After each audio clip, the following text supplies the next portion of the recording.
kerk en koninkryk. Matteus 16 vers 18 sê, en ek sê vir jou, jy is Petrus, en op hierdie rots sal ek my kerk bou, en die poorte van Hades sal dit nie oorweldig nie. Christene se verhouding met die kerk het deesdae meer kompleks geword. Ons moet dit bespreek en kan begin deur te onderskei tussen die terme koninkryk en kerk.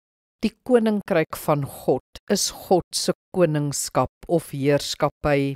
Dis waar God regeer, waar hy koning is. Sy koninkryk kom as meer mense, groepe en gemeenskappe voor hom buig. As God werklik jou koning is jy ook deel van sy koninkryk.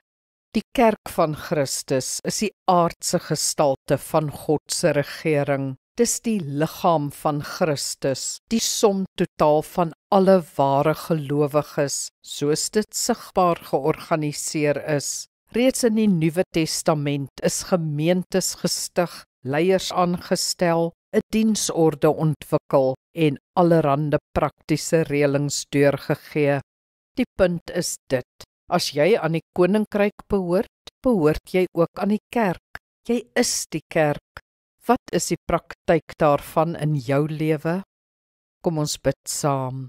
Hemelse Vader, ons is die kerk van Christus, die uitgeroepenes uit die wêreld, die gemeenskap van gelowiges. Ek is onbetwyfelbaar deel daarvan, Here. Help my om die praktyk daarvan goed te verstaan.